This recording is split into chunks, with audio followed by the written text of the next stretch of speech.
सा बाबा बूटा सिंह जी महाराज की जय हो। बोले सतगुरुदेव मेहताब सिंह जी महाराज की जय। सत्संग जी बड़े प्यार और सत्कार के साथ बोलना जी। धन निराकार जी। और सत्संग जी, आज की ज्ञान चर्चा शुरू करने से पहले सतगुरु भगवान के पावन श्री चरणों में चलेंगे और उनसे अरदास करेंगे कि हे सतगुरुदेव, आज की ज्ञान चर्चा सुनने और सुनाने का आपने हमें सौभाग्य प्राप्त हुआ है, ये सौभाग्य प्रदान किया है, इसके लिए हम आपको बहुत बहुत धन्यवाद करते हैं। आदि गुरु नमस्कार निराकार, श्री सतगुरु चरण योत प्रोत परवेश, एक अनेक विस्तार रब नमस्कार, बूटा चरण घट घट में परवेश। दंडवत बंदन गुरुदेव को, निराकार जिस दर्श दिखाया, दुखा विचों कढ़ के सुखा से तीना लरलाया। जन्म मरण दुख कटया, मुक्त पदार्थ बीच समाया। दुखी हो संसार है, आवागमन दा भरम चुकाया। यम काल न सिरों उतरे, मन मुख कोड़ी जन्म गवाया।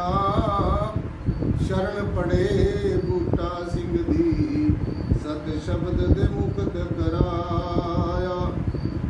प्रेम भगत गुरु पूज के, निराकार का ध्यान दृढ़ाया।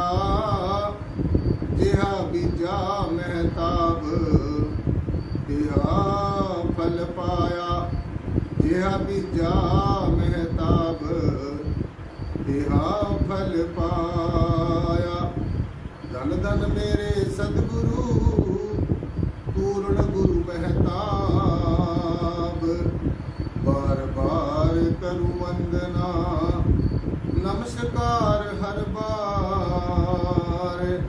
आप न आते जगत में, जल मरता संसार। जग तारण को आ गए मेरे पूर्ण गुरु महताब। जग तारण को आ गए मेरे पूर्ण गुरु महताब। जग तारण को आ गए लक्ष्मण सिंह महाराज। जग तारण को आ गए सतगुरु प्रियतम नाथ। सत्संग जी बड़े प्यार और सत्कार के साथ बोलना जी। धन निराकार जी। आओ सत्संग जी, जैसे कि आपको भली भांति पता कि आजकल मन के ऊपर ये सारा चर्चा चल रही है, तो आज भी सत्संग जी जो कल हमने डिस्कस किया था, और जो कल सत्संग जी हमने अपनी कुछ बातें, कुछ बड़ी इम्पोर्टेंट बातें मन के बारे में जो डिस्कस की थी, तो आज उससे आगे सत्संग जी मन के ऊपर ही आज विचार करेंगे, क्योंकि मैं ये चाहता हूँ कि आपके जीवन में कोई भी ऐसा विषय ना रहे जो सत्संग जी इसके बारे में आपको ज्ञान ना हो, क्योंकि ये ब्रह्म ज्ञानियों का परिवार है और इसमें अपने शरीर भाव का, मनोभाव का और अपने सत्संग जी आत्म भाव का जो है वो ज्ञान होना, विस्तृत जानकारी होनी बहुत ही ज़्यादा जरूरी है, बहुत ज़्यादा जरूरी है। तो इसलिए मैंने आपको कल भी अर्ज किया था और आज भी अर्ज कर दूं कि मन हमारे मनुष्य जीवन में एक बहुत बड़ी भूमिका निभाता है। और सत्संग जी जैसे आपको हर रोज बताया जाता है कि मन का एक बहुत बड़ा अहमियत वाला रोल है हमारे जीवन में। मन के हारे हार है, मन के जीते जीत। मन से जो हार गया वो हार गया, जो मन से जीत गया वो जीत गया। हमारे गुरु रहबरों ने बताया है कि मन के बारे में, मन जीते जग जीत। जो मनुष्य अपने मन के साथ समझौता कर लेता है, जो अपने मन के ऊपर साथ संगत जी राज करता है, तो वो करोड़ों लोगों के दिलों के ऊपर भी राज कर सकता है। जो अपने आप को समझ लेता है, अपने आप को जान लेता है, तो वो साथ संगत जी औरों के दिल की बात को भी देखने में तुरंत भाप जाता है। आप में भी कई ऐसे लोग बैठे होंगे, ऐसे कई संत महापुरुष बैठे होंगे जो एक दूसरे की बात को भाप लेते होंगे। तो जो अपने मन पे राज कर लेता है वो दूसरे के मनों पे भी राज करता है। जो अपने दिल पर राज करता है वो दूसरे के दिलों पे भी राज करता है। तो इसलिए मन के साथ में एक सामंजस्य बैठाना, मन को समझाना, मन को रिझाना। और मैंने कल आपको अर्थ किया था कि मन को समझाने का और मन को रिझाने का सबसे सहज और सबसे सटीक जो अध्यात्म में जो साथ संगत जी साधन है, जो उपाय है, वो कल मैंने आपको अर्थ किया था। आज उसके बारे में थोड़ी चर्चा करेंगे। सो मन एक बहुत ही बड़ा, ये हमारा शत्रु भी हो सकता है, ये हमारा मित्र भी हो सकता है, दोस्त भी हो सकता है। सो इसलिए ये जो चंचल और चलायमान मन है साथ संगत जी, इसका बहुत ही बड़ा हमारे जीवन में रोल है। ये चंचल और चलायमान तब तक है जब तक साथ संगत जी ये समझता नहीं है। और इसको समझाने का, रिझाने का, इसको अपने फेवर में करने का मैंने आपको कल जो अर्ज किया था वो आपने सुन लेना है। तो आज भी मन के ऊपर ही चर्चा करेंगे, क्योंकि आजकल ये जो कई दिन से जो ज्ञान चर्चा चल रही है साथ संगत जी, मन के ऊपर ही चल रही है। और आप लोग बड़े सौभाग्य वाले हैं, आप लोगों के बड़े अहोभाग्य हैं। आपके ऊपर सदगुरु भगवान का पावन आशीष और आशीर्वाद है कि आप साथ संगत जी जो बहुत ही इम्पोर्टेंट पहलू है, जो बहुत ही इम्पोर्टेंट एस्पेक्ट है साधक के लिए, जो बहुत ही ज़्यादा ज़रूरी है, वो साथ संगत जी मन के बारे में जानना, मन के बारे में विस्तृत जानकारी होनी बहुत ज़्यादा ज़रूरी है। सो जो मन है, जो मनुष्य का मन है, जहाँ मनुष्य होता है वहाँ पर मन भी होता है, जहाँ मन होता है वहाँ मनुष्य होता है। तो मनुष्य जहाँ पर होगा वहाँ पर मन भी होगा, जहाँ पर मन होगा वहाँ पर मनुष्य होगा। सो मन जो है ये साथ संगत जी माया की कोठरी है और अज्ञान का किला है। ध्यान से सुन लेना है कि जो मनुष्य का मन है ये माया की कोठरी है, इसी के अंदर ही माया रहती है। ये त्रिगुणात्मक माया का सरताज है, त्रिगुणात्मक माया का ये मालिक है। त्रिगुणात्मक माया इसी के ही अधीन रहती है, मन के ही अधीन होकर त्रिगुणात्मक माया अपना काम करती है। जैसा मन उसको आदेश देता है, चाहे वो रजोगुण को आदेश देता है, तो मनुष्य की जो प्रवृत्ति है, मनुष्य का जो मन है वो रजोगुणी बना देता है। मन देख लेता है कि ये जो मनुष्य है ये रजोगुणी प्रवृत्ति का है। तो जब मन ये भांप लेता है कि ये जो मनुष्य है, ये जो जीव है, ये रजोगुणी प्रवृत्ति का ज्यादा है, तो उसके रजोगुण को ये उत्पन्न कर देता है, प्रकट कर देता है, और सतोगुण और तमोगुण को दबाकर रखता है। और जब ये मन देख लेता है कि ये जो मनुष्य है, ये जो जीव है, ये सतोगुणी प्रवृत्ति का है।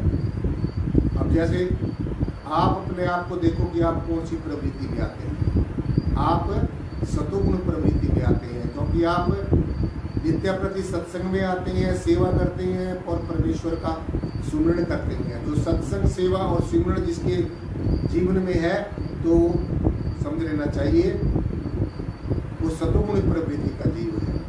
आपके मन में अपने सदगुरु भगवान के प्रति प्रेम है, प्यार है, समर्पण है, तो निश्चय इससे ये बात सिद्ध हो जाती है कि आप सतोगुणी प्रवृत्ति के हो। और इससे भी आगे एक उच्च आपकी जो प्रवृत्ति है, आप निर्गुणी प्रवृत्ति को भी हो। गुण और अवगुण से परे की जो प्रवृत्ति होती है वो भी आप हो, क्योंकि आप ज्ञानवान हो। आप वो इस जय श्री प्रियतम निराकार सर्वाधार विश्वाधार परम तत्व का आपको ज्ञान है, बोध है, अंगसंग होने का एहसास है, तो इसलिए आप गुण और अवगुण से परे निर्गुण निराकार वाली प्रवृत्ति में भी आपको रहना चाहिए। सो इसलिए ये तीनों के तीन जो है, जो रजोगुण है, जो सतोगुण है और जो तमोगुण है, ये तीनों के तीन जो गुण है साथ संगत जी, ये मन की त्रिगुणात्मक माया बताई जाती है। ये मन की त्रिगुणात्मक माया है, ये तीन धारी मन की माया है। मन जीव को चाहे तो रजोगुणी कर दे, मन जीव को चाहे तो सतोगुणी कर दे, मन जीव को चाहे तो तमोगुणी कर दे। तमोगुण में तो जब जीव हो जाता है, आपको पता है कि फिर तहस नहस हो जाता है, फिर तो विनाश ही विनाश है, फिर तो पतन ही पतन है। जो मालिक करे कि किसी चीज की प्रवृत्ति तमोगुणी ना हो, तो इसीलिए इसको मन को बताया गया है कि ये मन जो है माया की कुठरी है। तीनों की तीन तरह की जो माया है इस मन के अंदर ही विराजमान होती है, इसी मन से ही उत्पन्न होती है। ये मन ही अपनी माया को अपने तरीके से फिर ये चलाता है। तो मन माया की कोठरी है और अज्ञान का किला है। अज्ञानता, जितनी भी अज्ञानता है, सारा मन का दायरा है। जितनी भी अज्ञानता है, अंधविश्वास है और अंधकार है, अविद्या है, नासमझी है, द्वेष है, आत्मग्लानि है, आपसी खींचातानी है, दूसरे को नीचा दिखाने की प्रवृत्ति है, अपने आप को श्रेष्ठ समझने की प्रवृत्ति है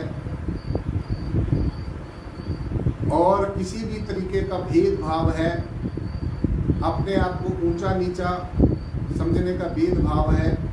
चाहे वो जाति के नाम पर भेदभाव है, चाहे वो धर्म के नाम पर भेदभाव है, चाहे वो वर्ण के नाम पर भेदभाव है, चाहे संप्रदाय के नाम पर भेदभाव है, चाहे किसी रंग रूप आकार के नाम पर भेदभाव है, चाहे किसी नस्ल के आधार पर भेदभाव है, चाहे अमीरी गरीबी का भेदभाव है,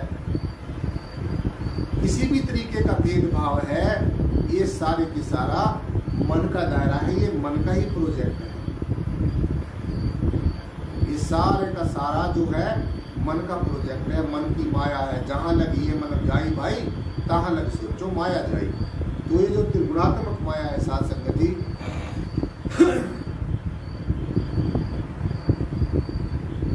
ये जो त्रिगुणात्मक माया है, ये सारे का सारा मन का दायरा है। ये मन का दायरा है साथ संगत जी, जो त्रिगुणात्मक माया है। इसलिए मन को अज्ञान का किला बताया गया है और इसको साथ संगत जी माया की कोठरी बताया गया है। तो ये सारी की सारी जो मैंने आपको अर्ज की है, ये सारे का सारा मन का दायरा है। ये सब कुछ मन है जो मैंने आपको बताया है। जितने भी मनुष्य के अंदर में संकल्प उठते हैं, विकल्प उठते हैं, कुछ करने की प्रवृत्ति होती है, कुछ ना करने की प्रवृत्ति होती है, जितनी भी इच्छाएं हैं, ऐशनाएं हैं, कामनाएं हैं, विषय हैं, विकार हैं, संसार के रंग रूप आकार के दृश्यों के प्रति जो आकर्षण है, जो आसक्ति है, जो जड़ माया को संग्रह करने की प्रवृत्ति है, जो रिश्ते नातों का जो मोह पास है, ये सारे का सारा साथ संगत जी ये मन का दायरा है। ये सब कुछ मन है। देखो कितना बड़ा विशाल मन है और इसके ऊपर आपने इसको समझाना है। तो इसको एक अलग रूप से इसको फीड देनी पड़ेगी। जैसे मन अब तरह तरह के विषय विकारों में लंपट है, तरह तरह की विसंगतियों में भी लंपट है, तरह तरह के जो भेदभावों में ये फंसा हुआ है, लौकिक शब्दों के आधार पर बहसबाजी में फंसा हुआ है, तर्क वितर्क में फंसा हुआ है। तो इसको जो रस यहाँ से मिलता है, इनसे मिलता है, इसको कोई अलग से एक रस देना पड़ेगा ताकि इसको ये समझ आ जाए कि इससे आगे भी कोई रस है। जब ये रस आवा तो फिर और रस ना भावा, जब ये रस आवा फिर और रस ना भावा। जब मन को अब ये दुनियावी रसास्वादनों में जो फंसा हुआ है, जब इसको आत्म रस मिलेगा, जब इसके ऊपर ज्ञान का रंग चढ़ेगा, जब इसको ये एहसास होगा कि मेरे से बड़ा, मेरे से श्रेष्ठ भी कोई है, तो फिर निश्चय ही शास्त्र जी इसका समझना मुमकिन हो जाएगा। तो इसलिए मन माया की कोठरी है और अज्ञान का किला है। जैसे जीव और आत्मा, जैसे जीव और आत्मा एक है, ये अलग अलग नहीं है। जीव और आत्मा अलग अलग नहीं है। जब तक आत्मा के चारों तरफ इच्छाओं की, कामनाओं की, जितने भी मैंने ये बताई है, मन की जो माया है, मन का जो दायरा है, जब तक ये मन की सब जो उथल पुथल है इसके आत्मा के चारों तरफ घूमती रहेगी, विचारों का जो एक दायरा आत्मा के चारों तरफ घूमता रहेगा, चिंतन का जो दायरा एकदम घूमता रहेगा, सूक्ष्म स्वरूप से अहम और अहंकार का जो एक दायरा घूमता रहेगा आत्मा के चारों तरफ, इन सब को जो भोगने वाला है, इन सब को, इच्छाओं को, कामनाओं को, ऐशनाओं को जो भोगने वाला है, इनका जो रसास्वाद लेने वाला है, यही जीव है। तो जब ये कामनाएं नहीं होगी, इच्छाएं नहीं होगी, ऐशनाएं नहीं होगी, और इनका जो सारे का सारा जो खरपतवार है, जो आत्मा के चारों तरफ, जो आत्मा को इसने चारों तरफ से घिरा हुआ है, आत्म तत्व को, चेतन तत्व को, हमारी रूह को, इस त्रिगुणात्मक माया ने, और जो ये मैंने खरपतवार बताया है, एक किस्म से खरपतवार है, जब ये ही नहीं रहेगा तो फिर जीव की भोगने की इच्छा भी नहीं रहेगी, तो जीवपना नहीं रहेगा, तो फिर क्या होगा, आत्मा ही आत्मा रह जाएगी। इसको जीव आत्मा भी कहा जा सकता है, क्योंकि जब तक ये सारा कुछ जो इसके चारों तरफ घूम रहा है, मन का मनन घूम रहा है, मन के विकारों विचारों की जो एक दायरा घूम रहा है, एक आवरण घूम रहा है, बुद्धि के विचारों का, चित्त के चिंतन का, सूक्ष्म रूप से अहंकार का, अहम का, जो ये हर समय जो इसके चारों तरफ ये घूम रहा है साथ संगत जी, तो ये खरपतवार ही समझिए। और इनको भोगने की इच्छा, इनको सारों को भोगने वाला जो है, इन सब को, इनका सबका रसास्वाद जो लेने वाला है, तो यही जीव है। तो जब इसको, मन को आत्मा का रस मिल जाएगा, आत्मा के रस का रसास्वादन इसके हो जाएगा, ज्ञान का रंग इसके ऊपर चढ़ जाएगा, तो फिर इसके अंदर जो ये सारा कचरा भरा हुआ है, जो मैंने अभी आपको अर्ज किया है, ये धीरे धीरे आहिस्ता आहिस्ता ये फिर सत्संग जी दूर होना शुरू हो जाएगा।